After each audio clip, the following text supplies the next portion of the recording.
Our Honorable Chairperson, Begum Khaleda Zia. বিসমিল্লাহির-রহমানির-রহিম। প্রিয় সাংবাদিকবৃন্দ, সম্মানিত কূটনীতিবৃন্দ, সম্মানিত সুধীমণ্ডলী, আসসালামু আলাইকুম। বিগত 2 বছরের মতো আজ যখন আপনাদের সামনে আসন্ন আর্থিক বছরের বাজেট ভাবনা নিয়ে উপস্থিত হয়েছি, তখন দেশের অবস্থা কি দাঁড়িয়েছে আপনারা জানেন। বিএনপির অন্যতম সাংগঠনিক সম্পাদক এবং সিলেট জেলা কমিটির সভাপতি ইলিয়াস আলী ও তাঁর ড্রাইভার আনসার আলীকে গত 17 এপ্রিল রাজধানী ঢাকায় তার বাসভবনের কাছ থেকে মধ্যরাতের দিকে ধরে নিয়ে গিয়ে গুম করা হয়েছে। আজও তার সন্ধান মেলেনি। তাদের পরিবারবর্গের সদস্যবর্গ এবং সহকর্মীরা নিদারুণ উৎকণ্ঠার মধ্যে দিনাতিপাত করছে। শুধু ইলিয়াস আলী নন, পোশাক শিল্প শ্রমিক নেতা এম আমিনুল ইসলাম একইভাবে গুম হওয়ার পর তাঁর ক্ষতবিক্ষত লাশ উদ্ধার হয়েছে। কমিশনার চৌধুরী আলম গুম হয়েছে 2 বছর হতে চলল। মানবাধিকার সংস্থাগুলোর মধ্যে তথ্য অনুযায়ী বিগত 1 বছরে দেশের বিভিন্ন স্থানে গুম হওয়া মানুষের সংখ্যা শতাধিক। অতি সাম্প্রতিক এক তথ্যে দেখা যায় এ সংখ্যা 122। তন্মধ্যে উল্লেখযোগ্য সংখ্যক বিএনপি নেতা কর্মী। এসব গুমের ঘটনায় দেশে এবং বিদেশে প্রচন্ড উদ্বেগ ও উৎকণ্ঠার সৃষ্টি হয়েছে। আজ প্রতিটি নাগরিক শঙ্কিত। ঘর থেকে বেরোলে তিনি আর ফিরে আসবেন কিনা দেশব্যাপী সৃষ্টি হয়েছে এক মারাত্মক ভীতি ও নিরাপত্তাহীনতার পরিবেশ। এরকম ভীতি ও নিরাপত্তাহীনতায় সুষ্ঠুভাবে উৎপাদনমুখী ও সৃজনশীল কাজ করা অসম্ভব হয়ে পড়েছে। এই ভীতি ও সন্ত্রাসের প্রতিবাদ করতে গিয়ে সরকারের করা মামলায় কারাগারে নিক্ষিপ্ত হয়েছেন আমাদের ভারপ্রাপ্ত মহাসচিব সহ দল ও জোটের 33 জন শীর্ষস্থানীয় নেতা। এছাড়া সম্প্রতি সারা দেশে মামলা, হামলা ও গ্রেফতারের শিকার হয়েছেন আরো 3 সহস্রাধিক নেতা কর্মী। বাংলাদেশের ইতিহাসে একসঙ্গে এত বিরাট সংখ্যক শীর্ষস্থানীয় রাজনৈতিক নেতা গ্রেফতারের ঘটনা নজিরবিহীন।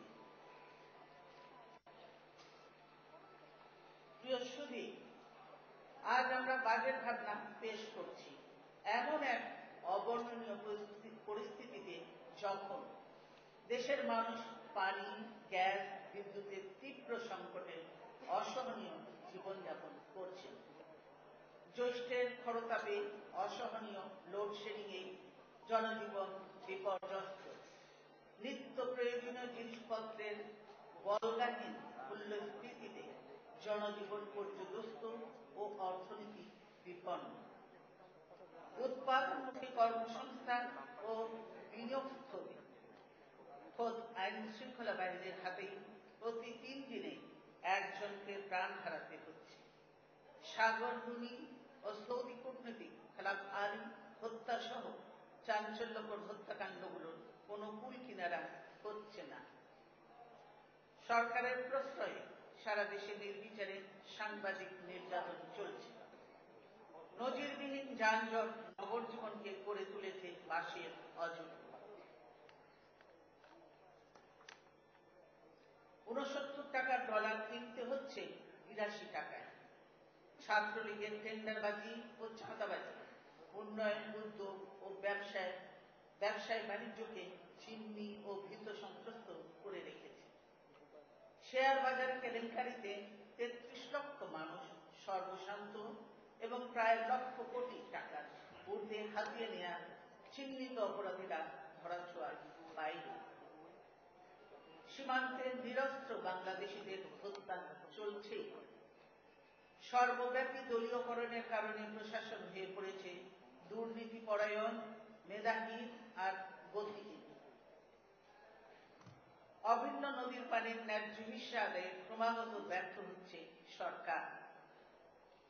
বিভিন্ন জাতীয় স্বার্থের ইস্যুতে সরকার গ্রহণ করেছে নতজানু নীতি। চুক্তির বিষয়বস্তু সম্পর্কে সংসদ ও জনগণকে অন্ধকারে রেখে করিডোর সুবিধা প্রদান ও ভারতকে বন্দর ব্যবহার করতে দেওয়ার গোপন চুক্তি বাস্তবায়িত হচ্ছে।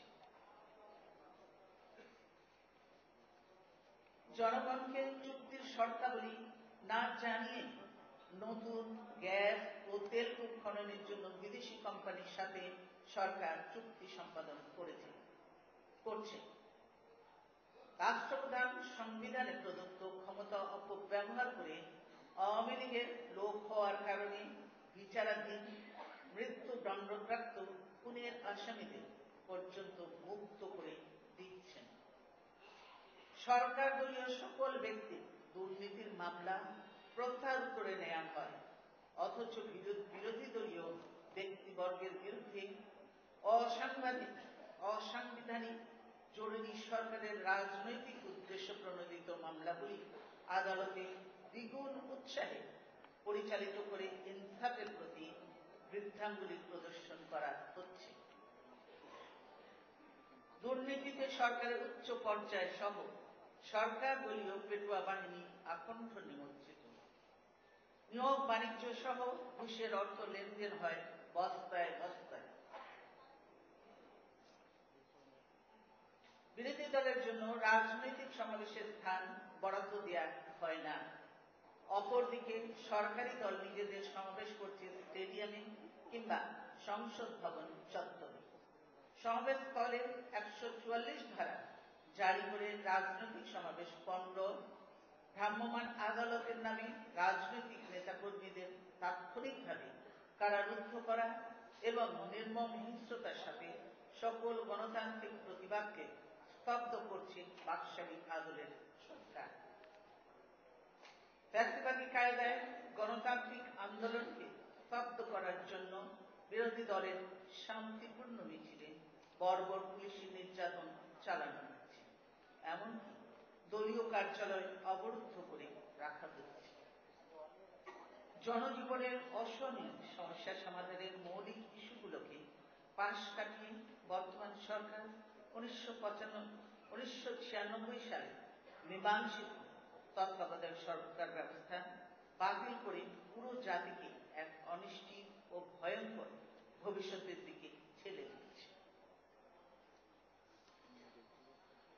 প্রিয় সুধী, বাংলাদেশে আমরা জাতীয় অর্থনীতির মূল কাঠামো হিসেবে মুক্তবাজার অর্থনীতির প্রক্রিয়া অনুসরণ করছি, কিন্তু আমাদের মুক্তবাজার অর্থনীতি জনকল্যাণকে অগ্রাহ্য করে নয়। মুক্তবাজার অর্থনীতি তখনই সঠিকভাবে কাজ করতে পারে যখন প্রতিযোগিতা থাকে অবারিত, আর এর জন্য প্রয়োজন গণতন্ত্র ও ব্যক্তি স্বাধীনতা। আওয়ামী লীগ নেতৃত্বাধীন বর্তমান তথাকথিত মহাজোট সরকার দেশের মানুষের গণতান্ত্রিক অধিকার হরণ এবং ফ্যাসিস্ট কায়দায় দমন পীড়ন চালিয়ে ব্যক্তি স্বাধীনতাকে সমূলে বিনাশ করছে।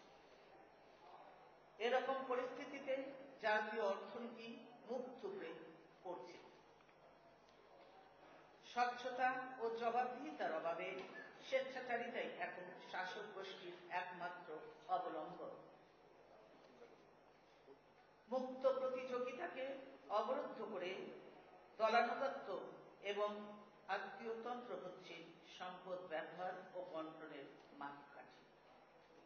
এর ফলে দক্ষতা নির্বাসিত, উৎপাদনশীলতা রুদ্ধ, অপচয় অনিবার্য। এক কথায় তারা পুঁজিবাদের এক বিকৃত পন্থা অনুসরণ করছে। এর ফলে সত্যিকারের বিনিয়োগকারীরা হচ্ছে নিরুৎসাহিত। উন্নয়নের অংশীদারদের কাছে বাংলাদেশ পরিণত হয়েছে অবহেলার পাত্র। অপশাসন, দুর্নীতি, রাষ্ট্রীয় সম্পদ লুণ্ঠন এবং মানবাধিকারের চরম লঙ্ঘন বিশ্বে বাংলাদেশের ভাবমূর্তিকে মারাত্মকভাবে ক্ষুণ্ণ করছে। এ প্রসঙ্গে গত 8 মে তারিখে বাংলাদেশে ইউরোপীয় ইউনিয়নের রাষ্ট্রদূতগণ এক যৌথ সংবাদ সম্মেলনে বাংলাদেশে বর্তমানে বিরাজমান পরিস্থিতিতে উৎকণ্ঠা প্রকাশ করে বলেছেন যে বর্তমানে আন্তর্জাতিক অঙ্গনে বাংলাদেশ ইমেজ সংকটে ভুগছে। তারা বলেছেন এই ইমেজ ভালো করা না গেলে পরিস্থিতির উন্নতি হবে না। বাংলাদেশের সর্ববৃহৎ উন্নয়ন সহযোগী জাপানের উপপ্রধানমন্ত্রী তাঁর সাম্প্রতিক ঢাকা সফরের সময় দুর্নীতি প্রতিরোধী সরকারের ব্যর্থতা চলতে থাকলে জাপানের সাহায্য প্রাপ্তিতে বিরূপ প্রভাবের সুস্পষ্ট ইঙ্গিত দিয়েছে। প্রিয় সুধী, সরকারের উচ্চ পর্যায়ে বিশাল অঙ্কের দুর্নীতির মাধ্যমে বর্তমান সরকারের নির্লজ্জ ক্রনিক ক্যাপিটালিজমের নীতি একের পর এক জনসম্মুখে উন্মোচিত হচ্ছে। পদ্মা সেতু প্রকল্পে দুর্নীতির কারণে শুধু বিশ্বব্যাংকই নয়, বিশ্বব্যাংকের পদাঙ্ক অনুসরণ করে জাইকা, এডিবি, আইডিবিও পদ্মা সেতু প্রকল্পে সহায়তা স্থগিত করে দিয়েছে। এর ফলে দাতা সংস্থাগুলোর কাছে বাংলাদেশের ভাবমূর্তি কালিমালিপ্ত হয়েছে। যতই দিন যাচ্ছে পদ্মা সেতুর জন্য বিশাল অঙ্কের সাশ্রয়ী সহায়তা পাওয়ার সম্ভাবনা ক্ষীণ থেকে ক্ষীণতর হচ্ছে।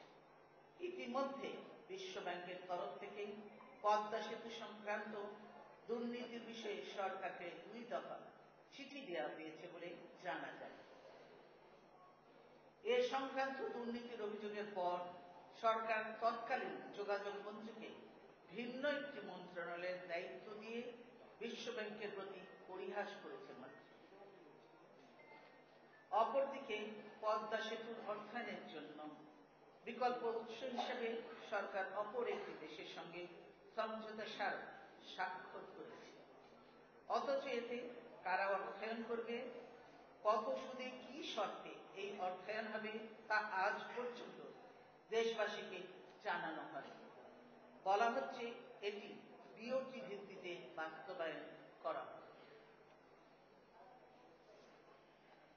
এক্ষেত্রে সেতুটি কত বছরের জন্য ওই কোম্পানির নিয়ন্ত্রণে থাকবে এবং দেশীয় যানবাহনগুলোকে কি হারে টোল প্রদান করতে হবে সেটাও স্পষ্ট করে বলা হচ্ছে না।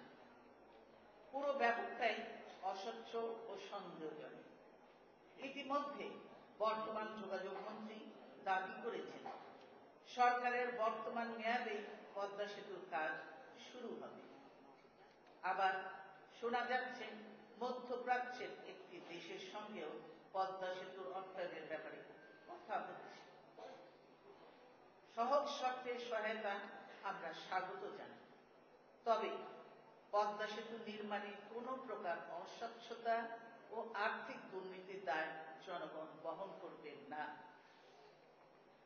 পদ্মা সেতুর জন্য মাত্র 0.75 সুদে বিশ্ব ব্যাংকের সাথে $1.2 বিলিয়ন সহায়তা চুক্তি স্বাক্ষরিত হয়েছে।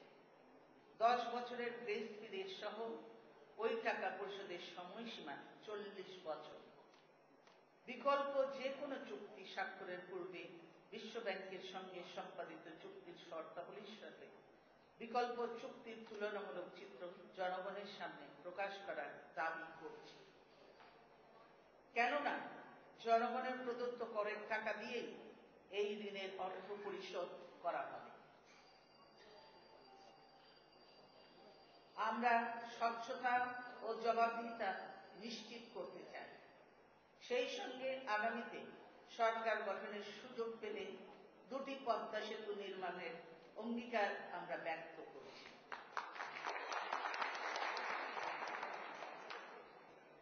পদ্মা সেতু কেলেঙ্কারির পর বিশ্ব ব্যাংক, যোগাযোগ ও শিক্ষা মন্ত্রণালয়ের আরো 6টি প্রকল্পে দুর্নীতির বিরুদ্ধে সরকারের গৃহীত সিদ্ধান্ত জানতে চেয়েছে। এই প্রকল্পগুলো হলো Dhaka urban transport project, Dhaka bypass প্রকল্প, দেবগ্রাম প্রগতি সরণি, সংযোগ সড়ক প্রকল্প, post literacy and continuing education for human development project, মেঘনা ও মেঘনা বঙ্কি টোল প্লাজা, নলকা হাটিকামরুল বনপাড়া সড়ক প্রকল্প এবং ঢাকা মহানগরীর 3য় সড়ক প্রকল্প। এছাড়াও ঢাকা ময়মনসিংহ মহাসড়ক নির্মাণ প্রকল্পের ব্যাপারে জানতে চেয়েছে বিশ্ব ব্যাংক। প্রিয় সুধী, সম্প্রতি সরকার 9টি নতুন ব্যাংক স্থাপনের অনুমোদন দিয়েছে। যাদেরকে ব্যাংক স্থাপনের অনুমতি দেওয়া হয়েছে তারা সবাই শাসক দলের পরিচিত মুখ। প্রতিটি ব্যাংক স্থাপনের জন্য 400 কোটি টাকার পরিশোধিত মূলধনের প্রয়োজন। যারা ব্যাংক করবেন তাদের অর্থের উৎস কি তা আজ পর্যন্ত অস্বচ্ছ রয়েছে। আগামী বাজেটেও কালো টাকা সাদা করার সুযোগ থাকছে। সঙ্গতভাবেই প্রশ্ন করা যায়, তথাকথিত ব্যাংক উদ্যোক্তাদের কালো টাকা সাদা করে পরিশোধিত মূলধন যোগান দেওয়ার সুযোগ করে দেওয়া হচ্ছে কিনা। বর্তমান পরিস্থিতিতে নতুন ব্যাংক স্থাপনের অর্থনৈতিক যৌক্তিকতা নিয়ে প্রশ্ন রয়েছে। কারণ গত 2 বছর ধরে তফসিলি ব্যাংকগুলো নিদারুণ তারল্য সংকটে ভুগছে। এর ফলে সুদের হার বাড়িয়ে দিয়ে তাদেরকে আমানত সংগ্রহ করতে হচ্ছে। নতুন ব্যাংকগুলো বাজারে আসলে তারা কি করে প্রয়োজনীয় আমানত সংগ্রহ করে বাজারে টিকে থাকবে সেটাই প্রশ্ন। অপরদিকে রাজনৈতিক প্রভাব খাটিয়ে এই নতুন ব্যাংকগুলো বিদ্যমান ব্যাংকগুলোর কাছ থেকে ব্যবসা ছিনিয়ে নিয়ে আর্থিক বাজারে নিদারুণ অস্থিরতা সৃষ্টি করবে বলেও আশঙ্কা রয়েছে।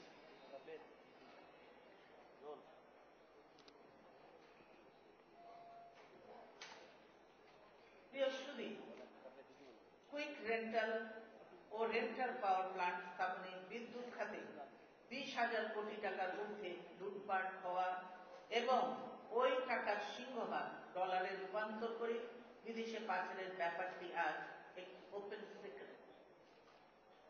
রেলওয়ের কালো বেড়ালের কাহিনী আজ আর কারো অজানা নেই। এক সময়কার রেলমন্ত্রীর এটিএম এর গাড়ি থেকে বস্তা ভরা টাকা উদ্ধারের মধ্য দিয়ে রেলে কোটি কোটি টাকার নিয়োগ বাণিজ্য জাতির নজরে এসেছে।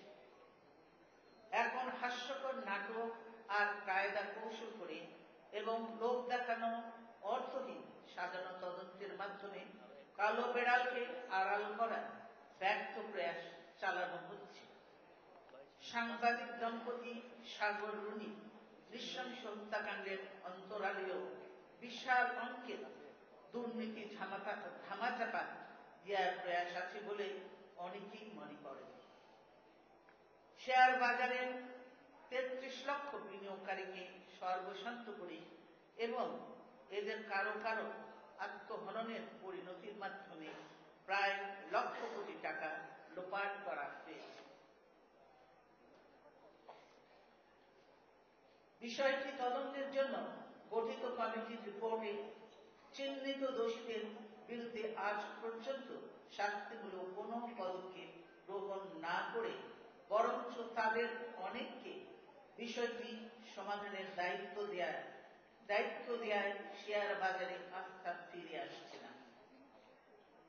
অপরদিকে শেয়ার মার্কেট থেকে লুণ্ঠিত অর্থ ডলারে রূপান্তরিত করে বিদেশে পাচার করা হয়েছে বলে জনমনে সাধারণ ধারণা। আমরা লক্ষ্য করছি শেয়ার মার্কেট বিপর্যয়ের পরেই ডলার দুষ্প্রাপ্য হয়ে পড়েছে। ফলে আমদানি ব্যয় ও মূল্যস্ফীতি বেড়েছে।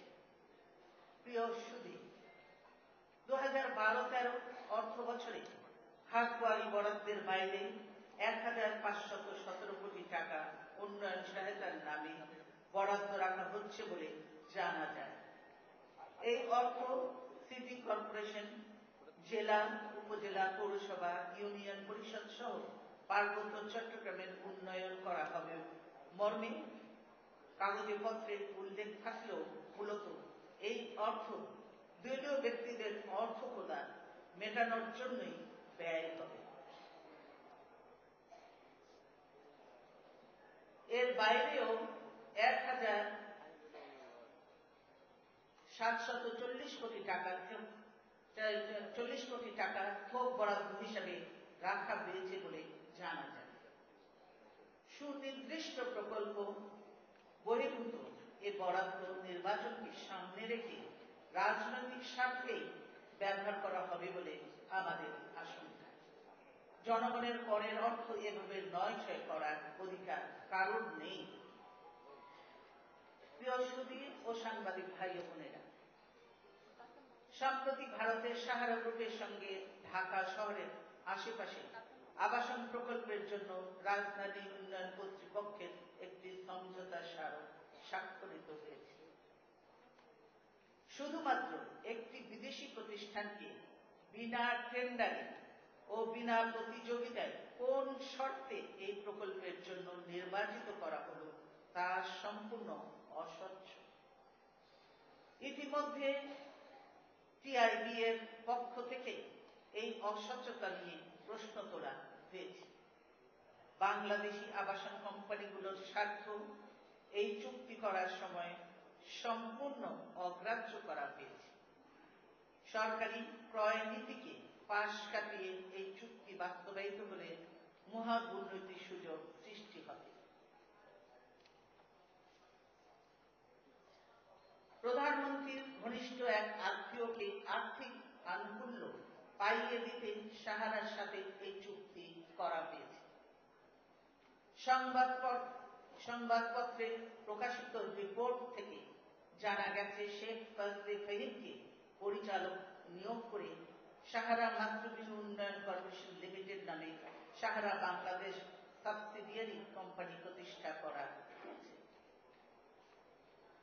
প্রিয় সুধী, সরকারের এসব দুর্নীতি প্রসঙ্গে বিশিষ্ট সমাজচিন্তক জনাব বদরুদ্দীন নমর একটি পত্রিকাকে তার মন্তব্য জানাতে গিয়ে বলেছেন, দুর্নীতির রাহুগাসে বন্দী হয়ে পড়েছে বাংলাদেশ।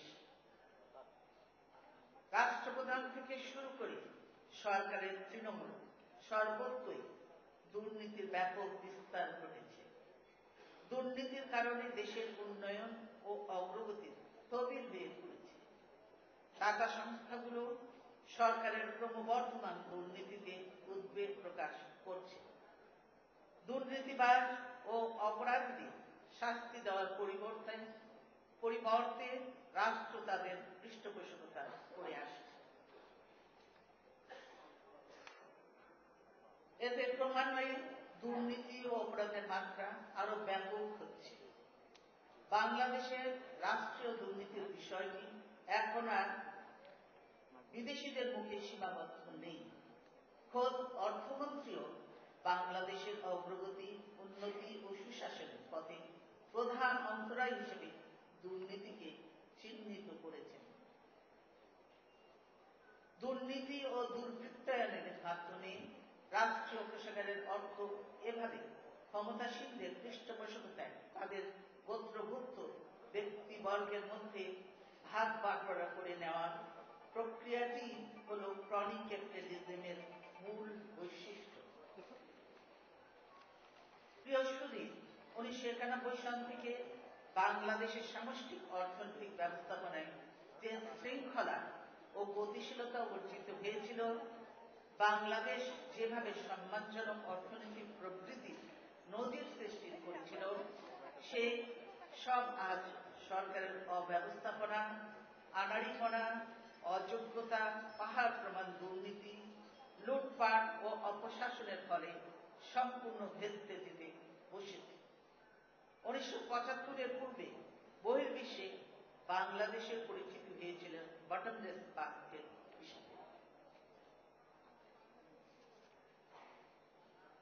আর আমাদের সময় দেশটি পরিচিত হয়েছে ইমার্জিং টাইগার হিসেবে। গোল্ডম্যান স্যাক্স বাংলাদেশকে উন্নয়ন সম্ভাবনায় নেক্সট লেভেলের অন্তর্ভুক্ত করেছিল। যে উজ্জ্বল ভাবমূর্তি আমাদের সময় সৃষ্টি হয়েছিল তা আজ কেবলমাত্র ধূলিসাৎ হতে বসেছে। তাই নয়, ভবিষ্যতে যে কোনো সরকারের পক্ষে স্বাভাবিকভাবে সরকার পরিচালনা দুঃসাধ্য ও দুর্বহ করে রেখে যাচ্ছে। তারা রাষ্ট্রের সকল ইনস্টিটিউশন ধ্বংস করে দিচ্ছে। প্রিয় সাংবাদিক ভাই ও বোনেরা, আমি এখন খুব দুঃখজনক একটি বিষয়ের দিকে আপনাদের দৃষ্টি আকর্ষণ করব। আপনারা জানেন, ক্ষুদ্র ঋণের প্রবর্তক গ্রামীণ ব্যাংক ও ডক্টর মোহাম্মদ ইউনূস নোবেল পুরস্কার অর্জনের মাধ্যমে জাতির মুখ উজ্জ্বল হয়েছে। কিন্তু ভাগ্যের নির্মম পরিহাস, ব্যক্তি ঈর্ষা ও হিংসার বশবর্তী হয়ে সরকার গ্রামীণ ব্যাংক ও এর সহযোগী প্রতিষ্ঠানগুলো ধ্বংসের খেলায় মেতেছে। সকলেই জানে, দারিদ্র্যমোচন ও নারীর ক্ষমতায়নে ক্ষুদ্র ঋণ গুরুত্বপূর্ণ ভূমিকা রেখে চলেছে। গ্রামীণ ব্যাংকের সঙ্গে 85 লক্ষ পরিবার জড়িত। এই 85 লাখ দরিদ্র সদস্যের 90% নারী। তারাই এই ব্যাংকের 97% মালিক। গ্রামীণ ব্যাংককে নিয়ন্ত্রণ ও দলীয়করণের সরকারি উদ্যোগ 97% দরিদ্র মালিকদের ভাগ্য অনিশ্চিত করে ফেলেছে। আমরা এর নিন্দা জানাবার পাশাপাশি প্রতিশ্রুতি দিচ্ছি যে ভবিষ্যতে সরকারে গেলে গ্রামীণ ব্যাংককে ধ্বংসের হাত থেকে রক্ষা করে যথাযথ মর্যাদায় প্রতিষ্ঠিত করবে। প্রিয় সুধী ও সাংবাদিক ভাই ও বোনেরা, 2011-12 অর্থ বছরের জন্য অর্থমন্ত্রী 1,63,589 কোটি টাকার ব্যয় লক্ষ্যমাত্রা নিরূপণ করে যে বাজেট পেশ করেছিলেন, তাতে মোট ঘাটতির পরিমাণ ধরা হয়েছিল 45,000 কোটি টাকা। ঘাটতির জন্য দেশীয় উৎস থেকে প্রাপ্তি ধরা হয়েছিল 27,208 কোটি টাকা এবং বৈদেশিক সূত্র থেকে 17,996 কোটি টাকা। এপ্রিলের মাঝামাঝি পর্যন্ত ব্যাংক ব্যবস্থা থেকে সরকারি ঋণের পরিমাণ প্রায় 18,000 কোটি টাকা। এর মধ্যে বাণিজ্যিক ব্যাংক থেকে প্রায় 11,000 কোটি টাকা এবং বাংলাদেশ ব্যাংক থেকে প্রায় 7,000 কোটি টাকা ঋণ নেওয়া হয়েছে। অনুমান করা যায় যে বছর শেষে এর পরিমাণ আরো বেশি দাঁড়াবে। ভর্তুকি ব্যয় বাড়ার ফলে 2011-12 অর্থ বছরে অতিমাত্রায় সরকারি ব্যয় বেড়েছে। ভর্তুকির প্রাক্কলন ছিল ভয়ানক ত্রুটিপূর্ণ। এই অর্থ বছরের বাজেট পেশের 3 মাসের মধ্যেই দেখা গেল ভর্তুকির প্রাক্কলন অত্যন্ত অপ্রতুল। 13 সেপ্টেম্বর 2011 সংশোধিত প্রাক্কলনে দেখা গেল মূল বাজেটে প্রাক্কলনের তুলনায় ভর্তুকি ব্যয় 2.75 গুণ। টাকার অঙ্কে এটি দাঁড়ালো 47,385 কোটি টাকা। অথচ প্রাথমিকভাবে এর পরিমাণ ধরা হয়েছিল 17,261 কোটি টাকা। রাষ্ট্রায়ত্ত বাণিজ্যিক ব্যাংকগুলোর নিকট বাংলাদেশ পেট্রোলিয়াম কর্পোরেশনের দায়ের বিপরীতে সরকার 2,700 কোটি টাকা বন্ড ইস্যু করেছে। সব মিলিয়ে বর্তমান অর্থ বছরে সরকারের ভর্তুকি ব্যয় দাঁড়াবে 40,000 কোটি টাকার ওপর। এর মধ্যে বর্তমান সরকারের বাজেট থেকে 29,000 কোটি টাকা দেওয়া হবে এবং অবশিষ্ট 11,000 কোটি টাকা আসন্ন অর্থ বছরের বাজেটের উপর চাপিয়ে দেওয়া হবে। বলগাহীন ভর্তুকি সরকারের অপরিণামদর্শিতা ও দুর্নীতির বহিঃপ্রকাশ। ভর্তুকির জন্য ব্যয়িত অর্থের কত অংশ উৎপাদনের কাজে লেগেছে আর কত অংশ সরকারের পেটুয়া গোষ্ঠী উদরপূর্তি করেছে, সেটাই আজ জনগণের জিজ্ঞাসা। সরকারের অর্থনৈতিক ব্যবস্থাপনায় মারাত্মক ত্রুটির চিত্রই ফুটে উঠেছে ভর্তুকির এই হিসাব থেকে। ব্যক্তি খাতে বিনিয়োগের চাহিদা পূরণ না করে সরকারি ব্যয় বৃদ্ধির নীতি চরম আত্মঘাতী। এর ফলে বেড়েছে মূল্যস্ফীতি, ভেঙে পড়েছে সামষ্টিক অর্থনৈতিক ভারসাম্য। ভবিষ্যৎ প্রজন্মকে জর্জরিত করা হয়েছে ভর্তুকির দায়ের চাপ।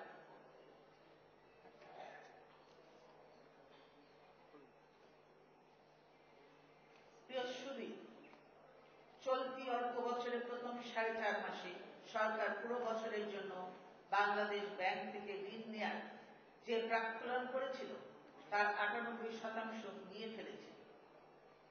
কেন্দ্রীয় ব্যাংক থেকে এত অল্প সময়ের মধ্যে সরকারের এত বিরাট অঙ্কের ঋণ নেওয়ার ঘটনা নজিরবিহীন। নির্বিচারে কাগজে নোট ছাপিয়ে ঋণ সরবরাহ করা হয়েছে। সরকারের প্রথম 4 মাসেই বাজারে অতিরিক্ত মুদ্রা সরবরাহের সৃষ্টি হয়েছে প্রায় 53,000 কোটি টাকা। বাণিজ্যিক ব্যাংক থেকে এত অধিক পরিমাণ ঋণ নেওয়ার ফলে বেসরকারি খাতে সৃষ্টি হয়েছে ঋণ দুর্ভিক্ষের। ব্যাংকগুলোতে মারাত্মক তারল্য সংকট দেখা দিয়েছে। কল মানি মার্কেটে সুদের হার অস্বাভাবিক হারে বৃদ্ধি পেয়েছে। তারল্য সংকটের কারণে উদ্ভূত পরিস্থিতিতে ব্যাংকগুলো সরকারকে ঋণ দিতে অনীহা প্রকাশ করছে। রাষ্ট্রীয় ব্যাংকগুলো ঐতিহ্যগতভাবে কল মানি মার্কেটে অর্থ সরবরাহ করত। এখন তারা নিজেরাই কল মানি মার্কেটের শরণাপন্ন হচ্ছে।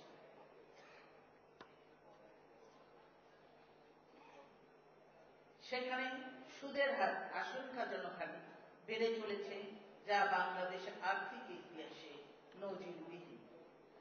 বাংলাদেশ ব্যাংক থেকে প্রাপ্ত তথ্য অনুযায়ী 2012 সালের জানুয়ারি মাসে কল মানির গড় সুদের হার ছিল সর্বোচ্চ 19.66। প্রিয় সুধী, দেশের ঋণ পরিচর্যা ব্যয়, ডেট সার্ভিসিং কস্ট বেড়েই চলেছে। চলতি অর্থ বছরের 10 মাসে জুলাই এপ্রিল যে পরিমাণ ঋণ এসেছে তার প্রায় অর্ধেকই ব্যয় হয়েছে মূল ঋণ পরিশোধে।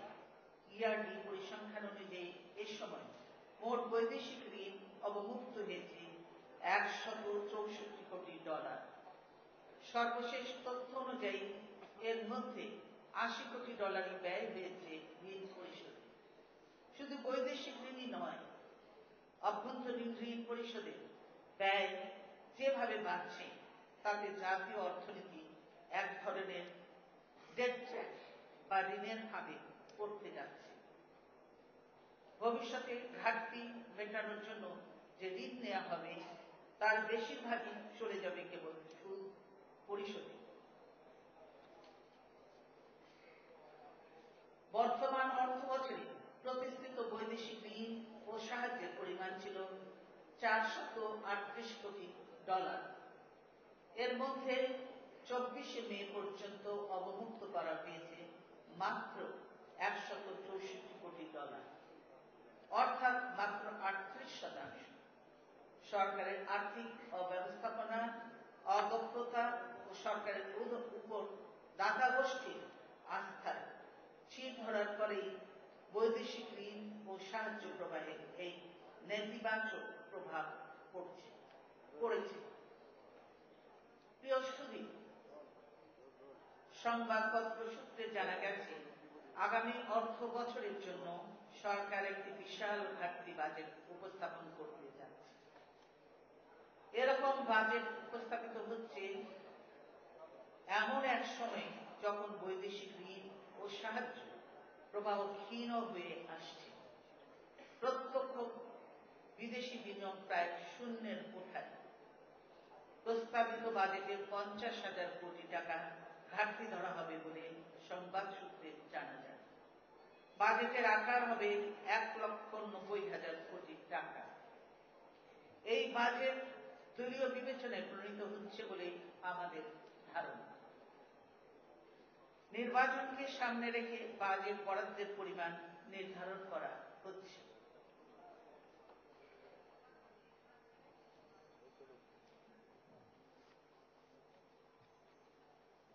কারণ 2013-14 অর্থ বছরে বাজেটের অর্ধেক সময়ই মাত্র সরকারের নিয়ন্ত্রণ থাকবে। এরপরই জাতীয় সংসদ নির্বাচন হওয়ার কথা। বিশাল অঙ্কের এই ঘাটতি বাজেট অর্থায়নের জন্য অভ্যন্তরীণভাবে 25% পর্যন্ত ঋণ নিতে হবে, প্রধানত ব্যাংকিং সেক্টর থেকে। প্রস্তাবিত বাজেটে 55,000 কোটি টাকার বার্ষিক উন্নয়ন প্রকল্প এডিপি অন্তর্ভুক্ত হবে বলে জানা যায়। এর অর্থ দ্বারায় বার্ষিক উন্নয়ন প্রকল্পের 91%ই ঋণ নিয়ে অর্থায়ন করতে হবে।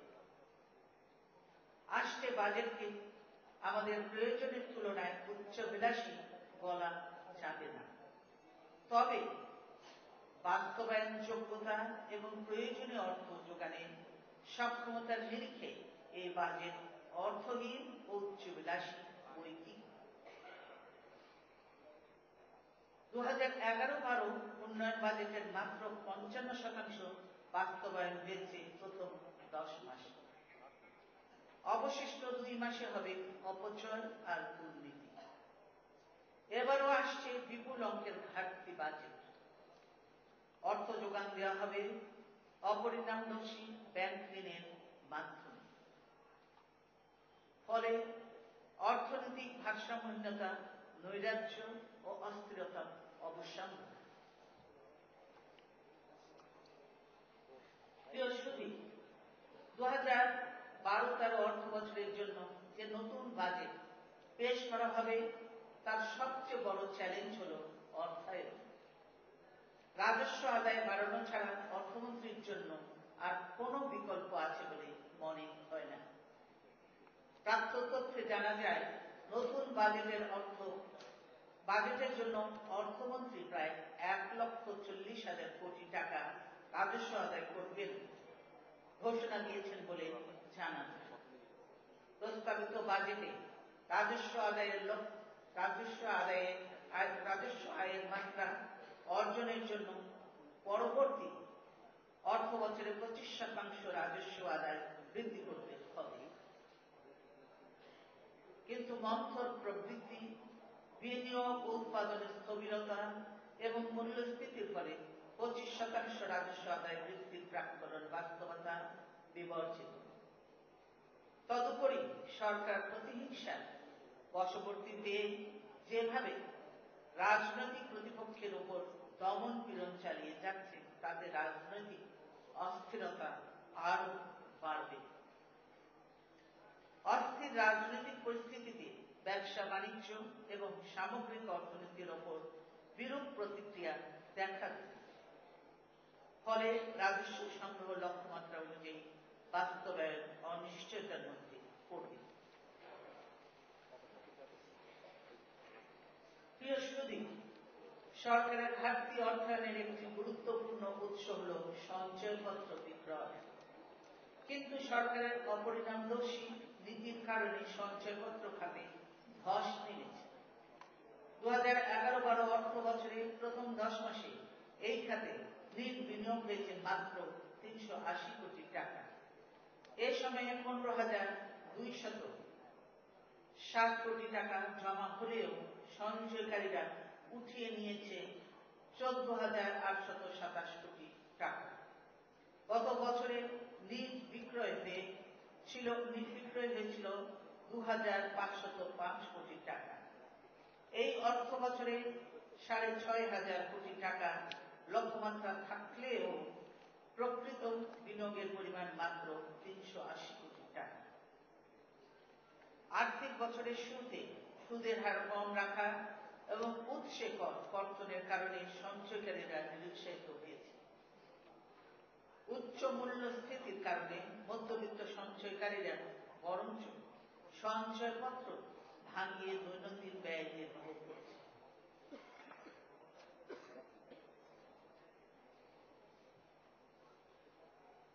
প্রিয় সুধী, বর্তমান অর্থ বছরের প্রথম 10 মাসে রপ্তানি আয়ের প্রবৃদ্ধি হয়েছে মাত্র 8.41%। এর মধ্যে পরপর 2 মাস, মার্চ ও এপ্রিলে আগের বছরের একই সময়ের তুলনায় রপ্তানি কমেছে প্রায় 7.5% হারে। মে ও জুনে একই ধারা অব্যাহত থাকলে আরো উদ্বেগের কারণ হবে। বর্তমান বাংলাদেশের পোশাক খাতের সম্ভাবনা উজ্জ্বল, কিন্তু সরকারের অর্থনৈতিক অব্যবস্থাপনা ও অদক্ষতার কারণে এই উজ্জ্বল সম্ভাবনা বিকশিত হচ্ছে না। 2010-11 অর্থ বছরে রপ্তানি প্রবৃদ্ধি সুফলের পুরোটাই গ্রাস করে নিয়েছিল আমদানি প্রবৃদ্ধি। এ সময় বিদেশ থেকে 40 লক্ষ টন খাদ্যশস্য আমদানি করা হয় বলে জানা যায়। সরকার খাদ্যশস্য উৎপাদনে স্বয়ংসম্পূর্ণ দাবি করা সত্ত্বেও কেন এত বিশাল পরিমাণ খাদ্যশস্য আমদানি করতে হয়েছিল সেটি প্রশ্ন। অন্যদিকে বিদেশ হতে খাদ্য আমদানিতে প্রচুর দুর্নীতি করা হয় বলে অভিযোগ উঠেছে। অপরদিকে চলতি অর্থ বছরে আমদানি কমেছেও উদ্বেগের বিষয় হচ্ছে। সবচেয়ে বেশি কমেছে শিল্প স্থাপনের জন্য পুঁজি, যন্ত্রপাতি ও শিল্পের কাঁচামাল আমদানির ক্ষেত্রে। এই দুই ধরনের পণ্য আমদানিতে উদ্যোক্তারা নতুন করে ঋণপত্র খুলছেন না বললেই চলে। এ থেকে বলা যায় নতুন বিনিয়োগে এখন আর যাচ্ছেন না উদ্যোক্তারা। এই অবস্থায় চলতি অর্থ বছরে প্রবৃদ্ধি 5.5% হবে বলে মনে করছে IMF, এবং দুর্বল রপ্তানি প্রবৃদ্ধি বিনিয়োগের স্লথগতি এর মূল কারণ। পাশাপাশি সঞ্চয় হারের প্রবৃদ্ধিও উচ্চ মূল্যস্ফীতির কারণে কমে যাচ্ছে। প্রবৃদ্ধির হার হ্রাসের ধারা অব্যাহত থাকলে আগামী অর্থ বছরে উচ্চাভিলাষী রাজস্ব আদায়ের লক্ষ্যমাত্রা অর্জন ঝুঁকির মধ্যে পড়বে। প্রিয় সুধী, বর্তমান সরকার ক্ষমতায় আসার সময় পাইপলাইনে আটকে থাকা বৈদেশিক সাহায্যের পরিমাণ ছিল 835 কোটি 20 লক্ষ ডলার। এখন তা 1600 কোটি ডলার ছাড়িয়ে গেছে। বৈদেশিক সাহায্য ব্যবহারের ব্যর্থতার ক্ষেত্রে এটি একটি রেকর্ড। সরকারের দুর্নীতির অভিযোগে পদ্মা সেতু নিয়ে বিশ্ব ব্যাংকের প্রতিশ্রুত সাহায্য অনিশ্চিত হয়ে পড়েছে। এই অনিশ্চয়তা অন্যান্য দাতাদেরকেও সাহায্য ছাড় না করতে প্রণোদিত করছে। বৈদেশিক সাহায্য না পাওয়ায় সরকার বাধ্য হয়েছে অভ্যন্তরীণ ঋণের উপর নির্ভর করতে। ফলে মূল্যস্ফীতিকে উস্কে দেওয়া হয়েছে। সাম্প্রতিক ঋণ সুবিধার আওতায় IMF এর কাছ থেকে বাংলাদেশ 3 বছরে 6 কিস্তিতে 90 কোটি ডলার ঋণ পায়। IMF এর সঙ্গে সরকারকে এই ঋণ চুক্তি করতে হয়েছে অনেকগুলি কঠিন শর্তের বন্ধনে। এসব শর্তের নিকটে জনজীবনে নাভিশ্বাস উঠে। সামনের অর্থ বছরটি গরিব, নিম্নবিত্ত, মধ্যবিত্ত ও কৃষক সহ ব্যাপক জনগোষ্ঠীর জন্য হয়ে উঠবে আরো দুর্বিষহ। সরকারের অর্থনৈতিক অব্যবস্থাপনার ফলে সাম্প্রতিককালে অর্থনীতিতে যে ভারসাম্যহীনতা সৃষ্টি হয়েছে, সে কারণে কঠিন শর্তে IMF থেকে ঋণ গ্রহণ করা হয়েছে, যার দায়ভার প্রকান্তরে জনগণকে বহন করতে হবে। প্রিয় সুধী ও সাংবাদিক ভাই ও বোনেরা, সরকারের কর্তা ব্যক্তিরা দম্ভ করে বলেন যে তারা এই পর্যন্ত জাতীয় গ্রিডে 3500 মেগাওয়াট বিদ্যুৎ উৎপাদন ক্ষমতা যোগ করেছে। এই হিসেবে বিদ্যুৎ উৎপাদন ক্ষমতা বাড়ার কথা প্রায় 82%। বিদ্যুৎ উন্নয়ন বোর্ডের বার্ষিক প্রতিবেদন থেকে লক্ষ্য করা যায় যে 2008-9 থেকে এপ্রিল 2012 পর্যন্ত 3 বছরে বিদ্যুৎ উৎপাদন বেড়েছে প্রায় 27%। অর্থাৎ স্থাপিত বিদ্যুৎ উৎপাদন ক্ষমতা বাড়লেও তা মোট বিদ্যুৎ উৎপাদনের তেমন কোনো ভূমিকা রাখেনি। বিদ্যুতের বিদ্যুতের লোডশেডিং অসহনীয় পর্যায়ে বেড়েই চলেছে। 2006-07 অর্থ বছরের তুলনায় বর্তমানে দিবাভাগে বিদ্যুৎ উৎপাদন বেড়েছে গড়ে মাত্র 200 থেকে 300 মেগাওয়াট, আর সান্ধ্যকালীন পিক আওয়ারে বিদ্যুতের উৎপাদন বেড়েছে গড়ে 1000 থেকে 1200 মেগাওয়াট। অর্থমন্ত্রী সম্প্রতি বলেছেন, বর্তমান সরকার ক্ষমতায় আসার পর বিদ্যুৎ খাতে কি উন্নয়ন হয়েছে তা তিনি নিজেই বুঝতে অপারগ। 2008-09 সালে বিদ্যুৎ খাতে পিডিবির লোকসানের পরিমাণ ছিল 839 কোটি টাকা। 2010-11 অর্থ বছরে তা বেড়ে দাঁড়িয়েছে 4600 কোটি টাকা। রেন্টাল ও কুইক রেন্টাল কেন্দ্রে তরল জ্বালানি সরবরাহের জন্য 2008-09 বছরে লোকসান পেয়েছিল 4000 কোটি টাকা।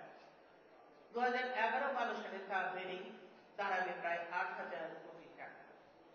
অর্থাৎ সব মিলিয়ে বিদ্যুৎ খাতে শতকরা 27% বিদ্যুৎ উৎপাদন বৃদ্ধির জন্য মোট লোকসানের পরিমাণ দাঁড়াবে প্রায় 12000 কোটি টাকা। বিশেষজ্ঞদের মতে চলতি অর্থ বছরে বারবার বিদ্যুৎ ও জ্বালানির দাম বাড়ানো সত্ত্বেও প্রত্যক্ষ ও পরোক্ষভাবে বিদ্যুৎ খাতে ভর্তুকির পরিমাণ দাঁড়াবে প্রায় 13 থেকে 15,000 কোটি টাকা।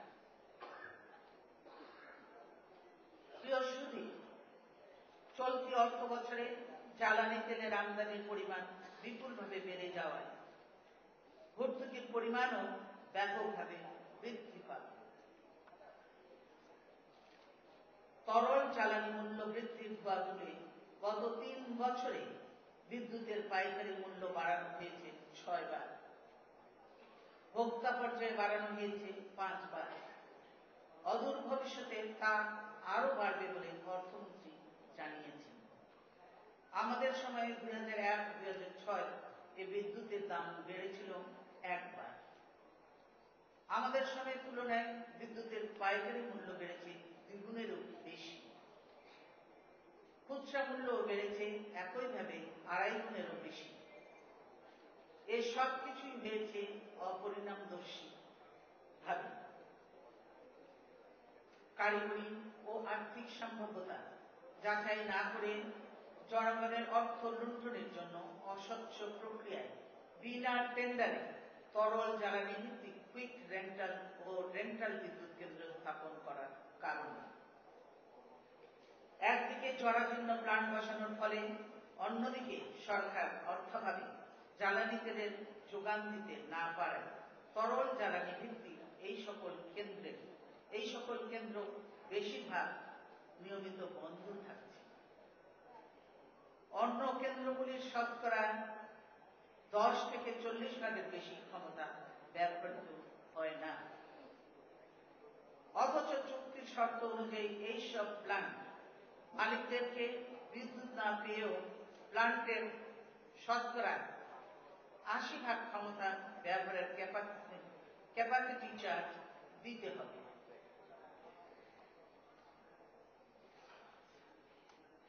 কি অদ্ভুত চুক্তি!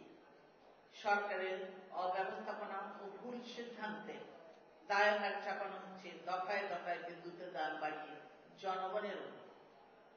অপরদিকে রেন্টাল ও কুইক রেন্টাল বিদ্যুৎ কেন্দ্র থেকে সরকারের পেটোয়া বাহিনীকে আর্থিক আনুকূল্য দিয়ে দিতে গিয়ে সরকারি খাতে বিদ্যুৎ প্ল্যান্টগুলোর বিএমআরি করা হয়নি। সরকারি বিদ্যুৎ উৎপাদন কেন্দ্র অলস বসিয়ে রেখে সেসব গ্যাস সরবরাহ করা হচ্ছে বেসরকারিভাবে স্থাপিত রেন্টাল ও কুইক রেন্টাল বিদ্যুৎ কেন্দ্র উৎপাদন কেন্দ্রে। আমরা আগেই সতর্ক করে বলেছিলাম, কুইক রেন্টাল প্ল্যান্ট স্থাপনের সিদ্ধান্ত হবে আত্মঘাতী। এখন স্বয়ং অর্থমন্ত্রী স্বীকার করেছেন যে কুইক রেন্টাল ও রেন্টাল বিদ্যুৎ কেন্দ্র স্থাপনের সিদ্ধান্ত ছিল ভুল। প্রিয় সুধী, আমাদের সময় বিদ্যুৎ ব্যবস্থায় আর্থিক উন্নয়নের জন্য এশীয় উন্নয়ন ব্যাংকের সহায়তায় একটি মহাপরিকল্পনা প্রণয়নের উদ্যোগ গ্রহণ করা হয়। ওই পরিকল্পনায় বিদ্যুৎ উৎপাদনের জ্বালানি বহুমুখীকরণ, বিশেষ করে কয়লা ভিত্তিক বিদ্যুৎ উৎপাদন বৃদ্ধি করার জন্য 3 বছর মেয়াদী রোডম্যাপও প্রস্তুত করা হয়েছে। জ্বালানি সাশ্রয়ী ও বৃহদাকার বিদ্যুৎ কেন্দ্রের জন্য প্রায় 4000 মেগাওয়াট ক্ষমতা সম্পন্ন কয়লা ও গ্যাস ভিত্তিক কম্বাইন্ড সাইকেল ও পিকিং পাওয়ার প্লান্ট স্থাপনের জন্য অর্থায়নের ব্যবস্থা করা হয়েছে, যার মধ্যে 1290 মেগাওয়াটের জন্য টেন্ডার প্রক্রিয়াও সম্পন্ন করা হয়েছে। এসবই জরুরি অবস্থা অসাংবিধানিক সরকার বাতিল করে দেয়। তাদের পদাঙ্ক অনুসরণকারী বর্তমান সরকারও এই সকল প্রকল্প বাস্তবায়নের পদক্ষেপ নেয়নি। এর কারণ সুস্পষ্ট। অবাধ বণ্টন এবং বিনা টেন্ডারে রেন্টাল ও কুইক রেন্টাল বিদ্যুৎ কেন্দ্র নিজ দলীয় ও পছন্দসই ব্যক্তিদের মধ্যে বণ্টনের প্রেক্ষাপট তৈরির জন্য তারা ক্ষমতায় আসার পর প্রায় 2 বছর বিদ্যুৎ সেক্টরের উন্নয়নের জন্য কিছু না করে চুপ করে বসেছিল।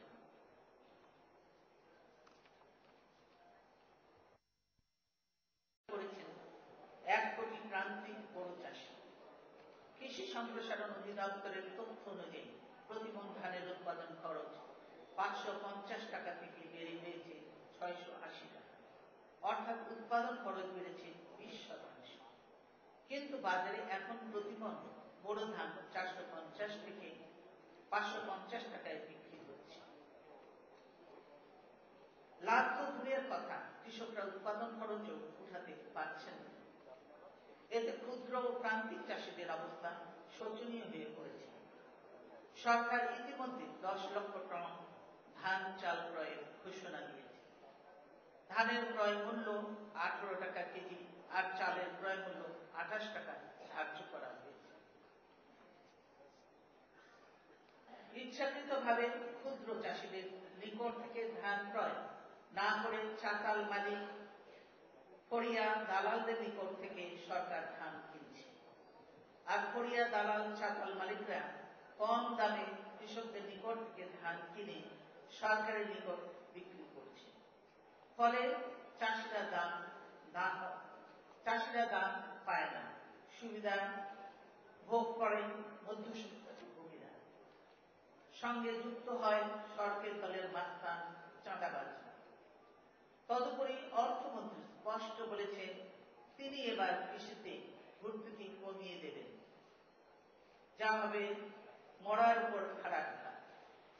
প্রিয় সুধী, চলতি অর্থ বছরের বাজেটে অর্থমন্ত্রী শতকরা 7 জিডিপি প্রবৃদ্ধি হবে বলে প্রাক্কলন করেছিলেন। এখন বাংলাদেশ পরিসংখ্যান ব্যুরো বলছে প্রবৃদ্ধির হার দাঁড়াবে 6.32%।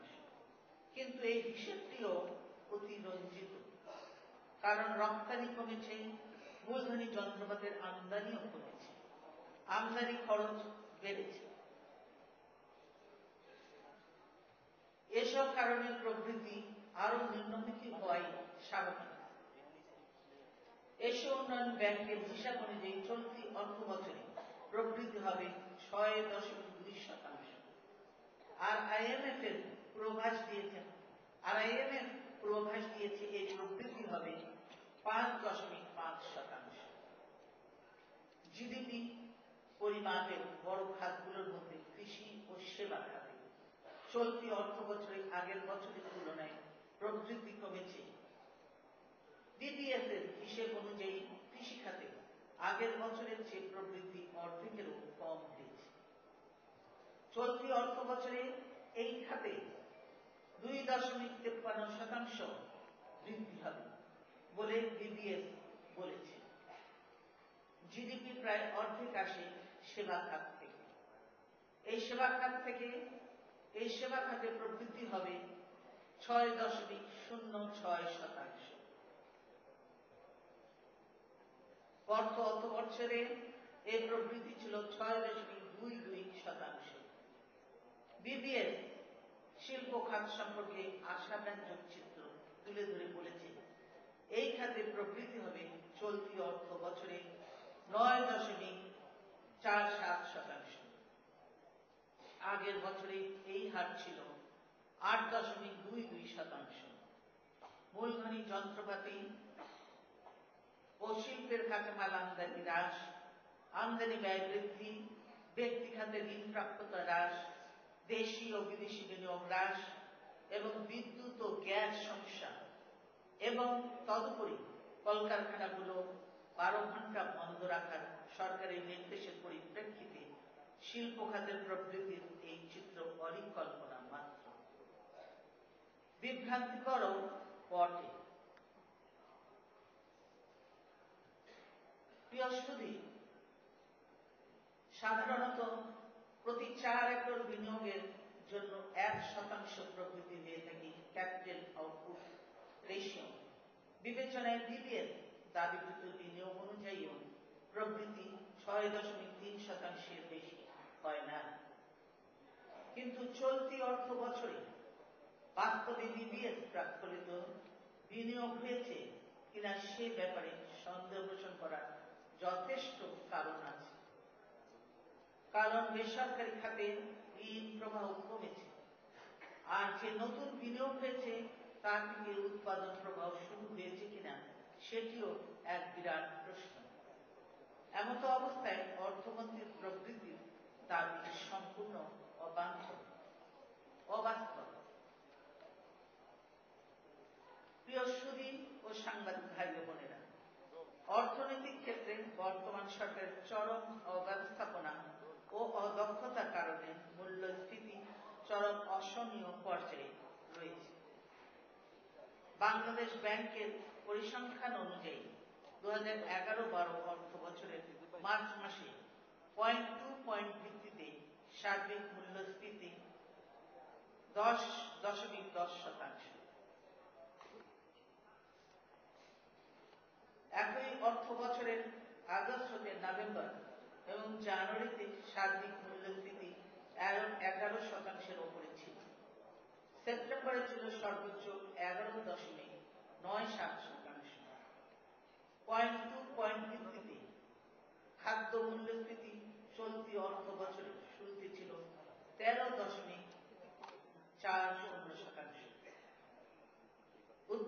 উদ্বেগের বিষয়, খাদ্য বহির্ভূত পণ্য মূল্যস্ফীতি 0.2 ভিত্তিতে মার্চ মাসে 13.96% পর্যন্ত পৌঁছে যায়। ফলে সার্বিক মূল্যস্ফীতি ডাবল ডিজিটের ওপরেই বহাল থাকে। মূল্যস্ফীতির কারণ ব্যাখ্যা করতে গিয়ে এডিবি বলেছে, দ্রুত সম্প্রসারণশীল ঋণ, বিদ্যুৎ ও জ্বালানির মূল্য বারবার বৃদ্ধি, ডলারের বিপরীতে টাকার অবমূল্যায়ন এবং বিদেশ থেকে বাড়তি জ্বালানি আমদানির ফলে এই পরিস্থিতির সৃষ্টি হয়েছে। এছাড়া মূল্যস্ফীতির জন্য আইন শৃঙ্খলা পরিস্থিতির অবনতি, অন্যের সম্পত্তি বেদখল, চাঁদাবাজি ও সন্ত্রাসী কর্মকাণ্ড কোনো অংশে কম দায়ী নয়। সরকারের একজন মন্ত্রী বলেছিলেন, অবসর অঞ্চল থেকে ঢাকায় পণ্য পরিবহনের ক্ষেত্রে অরাজক অবস্থার পরিপ্রেক্ষিতে যে খরচ হয় তার চাইতে ঘাটে ঘাটে চাঁদা দিতে হয় আরো বেশি।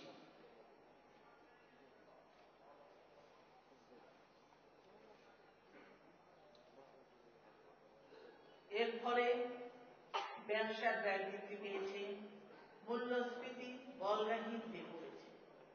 মূল্যস্ফীতির ফলে সীমিত আয়ের মানুষ এবং নিম্ন মধ্যবিত্তের জীবনে চরম দুর্ভোগ নেমে এসেছে। বিনিয়োগ, সঞ্চয়, উৎপাদন সবকিছুর ওপরই নেতিবাচক প্রভাব পড়েছে। অর্থনৈতিক প্রবৃদ্ধি বেগবান করার জন্য বিনিয়োগের কোনো বিকল্প নেই। বিশ্ব ব্যাংকের অঙ্গ সংস্থা আইএফসি সমীক্ষা কস্ট অফ ডুইং বিজনেস 2012 অনুযায়ী বাংলাদেশের অবস্থান 183টি দেশের মধ্যে 122তম। অথচ 2011 এবং 2010 সালে বাংলাদেশের অবস্থান ছিল যথাক্রমে 118তম এবং 111তম। পরিস্থিতির যে অবনতি হচ্ছে তা নিশ্চিত। কস্ট অফ ডুইং বিজনেস বা ব্যবসায় ব্যয় বাড়াতে হলে মূল্যস্ফীতির উপর বিরূপ প্রতিক্রিয়া হতে বাধ্য। যে সকল প্রতিষ্ঠান প্রতিবন্ধকতা বিনিয়োগ স্থবির করে দেয় সেগুলো অপসারণ করা অপরিহার্য। প্রিয় সুধী, অর্থনৈতিক অব্যবস্থাপনা, অদক্ষতা ও অকার্যকারিতা মূলে রয়েছে জাতীয় অর্থনীতির সঙ্গে সংশ্লিষ্ট এই দ্বন্দ্বগুলো। সরকারের আয়ের সঙ্গে ব্যয়ের ভারসাম্যহীনতা, বাণিজ্যিক লেনদেনে ভারসাম্যহীনতা, সংকোচনমূলক মুদ্রানীতির সঙ্গে সম্প্রসারণশীল সরকারি ব্যয় নীতির ভারসাম্যহীনতা, রাজস্ব আয়ের সঙ্গে ভর্তুকি ব্যয়ের ভারসাম্যহীনতা, কাঙ্ক্ষিত বিনিয়োগের সঙ্গে অর্জিত বিনিয়োগের ভারসাম্যহীনতা, অতিরিক্ত সরকারি ঋণের সঙ্গে ব্যক্তি খাতে ঋণ প্রবাহের ভারসাম্যহীনতা, কাঙ্ক্ষিত বৈদেশিক সাহায্যের সঙ্গে প্রাপ্ত বৈদেশিক সাহায্যের ভারসাম্যহীনতা, প্রকল্প বাস্তবায়নের জন্য নির্ধারিত সময়ের সঙ্গে প্রকৃত বাস্তবায়ন সময়ের ভারসাম্যহীনতা, সুশাসনের অভাব। এসব ভারসাম্যহীনতা দূর করার জন্য করণীয় হল: ক, মূল্যস্ফীতি হ্রাস এবং তার নিয়ন্ত্রণের মধ্যে রাখা। খ, ব্যাংক ব্যবস্থাপনা থেকে সরকারি ঋণের পরিমাণ হ্রাস করা। গ, বৈদেশিক মুদ্রার মজুদ উন্নয়ন। ঘ, টাকার মূল্যমান স্থিতিশীল রাখা। ও, জনশক্তি রপ্তানি বৃদ্ধি। চ, বিনিয়োগ বান্ধব পরিবেশ সৃষ্টি করা।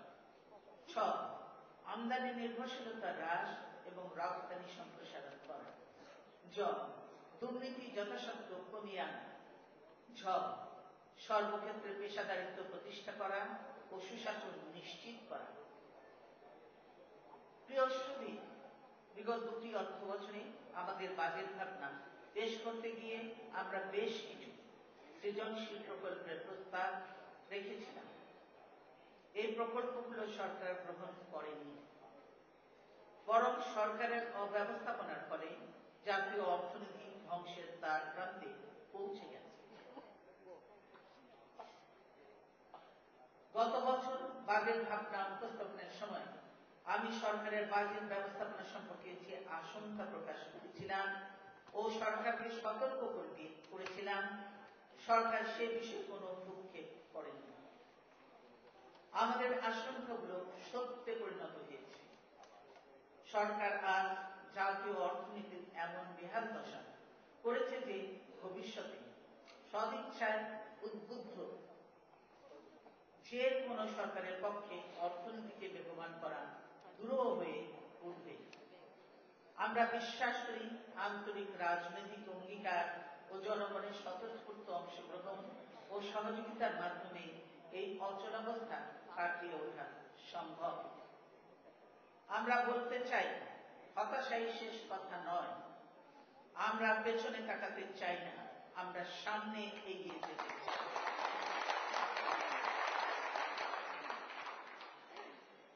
প্রিয় সুধী, ভবিষ্যতের বাংলাদেশ গড়তে আমাদের অঙ্গীকার হল 2030 সালের মধ্যে বাংলাদেশকে উচ্চতর মধ্যম আয়ের দেশে পরিণত করা। এই লক্ষ্য অর্জনে আমাদের করণীয় হবে: 1, অবকাঠামোগত ঘাটতি মোকাবেলা করা, দেশি ও বিদেশি বিনিয়োগের পরিবেশ নিশ্চিত করা। 2, উৎপাদনের নতুন নতুন সেক্টর খুঁজে বের করা এবং উৎপাদিত পণ্যের নতুন বাজার খুঁজে বের করা।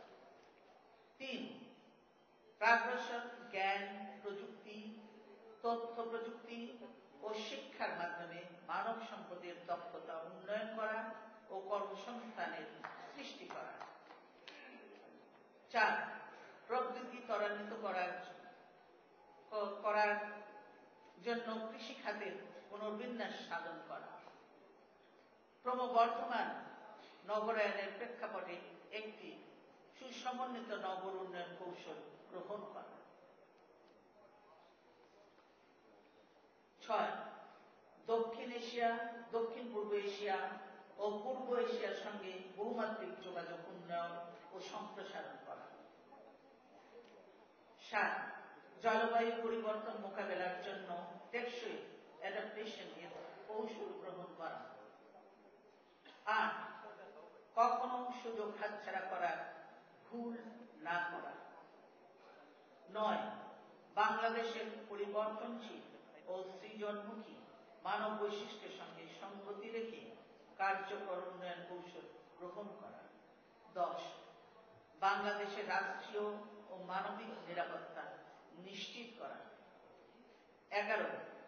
উন্নয়নের জন্য সম্পদের অপচয় নিরোধ এবং দক্ষ ব্যবহার নিশ্চিত করা। দুর্নীতি রোধে কঠোর পদক্ষেপ গ্রহণ করা। 12. জনসংখ্যা বৃদ্ধির হার 0% নামিয়ে আনা। 13. স্থানীয় সরকার ব্যবস্থা শক্তিশালী করা। সুসমন্বিত গ্রাম উন্নয়ন পরিকল্পনা গ্রহণ ও বাস্তবায়ন করা। 14. গ্যাস, তেল, কয়লা ও অন্যান্য খনিজ সম্পদের কাম্য উত্তোলন ও ব্যবহার নিশ্চিত করার জন্য যথাযথ নীতিমালা প্রণয়ন ও বাস্তবায়ন করা। বিদ্যুৎ উৎপাদন ও সরবরাহ নিশ্চিত করা। 15. বিচার বিভাগকে কার্যকরভাবে স্বাধীন ও নিরপেক্ষ করে জনগণের জন্য ন্যায় বিচার ও আইনের শাসন নিশ্চিত করা। 16. সামাজিক সুবিচার ভিত্তিক সমাজ গড়ে তোলা ও সকল শ্রেণী গোষ্ঠীর সম্পৃক্ততায় উন্নয়ন নিশ্চিত করা। প্রিয় সুধী, আমরা বিশ্বাস করি 2030 সালের মধ্যে বাংলাদেশকে কাঙ্ক্ষিত লক্ষ্যে পৌঁছে দেওয়া সম্ভব। আমাদের জনগণের মধ্যে রয়েছে এক অসাধারণ ও অতুলনীয় অন্তর্নিহিত শক্তি, উদ্যম আর সক্ষমতা। বাংলাদেশের জনগণের মধ্যে সৃজনশীলতার কোনো ঘাটতি নেই।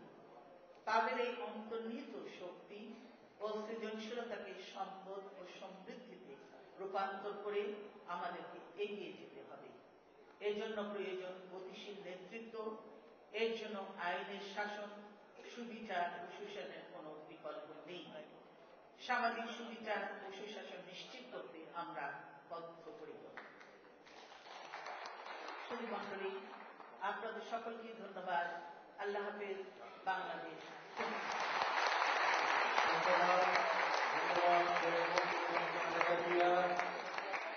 বাংলাদেশ জাতীয়তাবাদী দলের জাতীয় স্থায়ী কমিটির সম্মানিত সদস্যবৃন্দ, আপনাদেরকে ধন্যবাদ।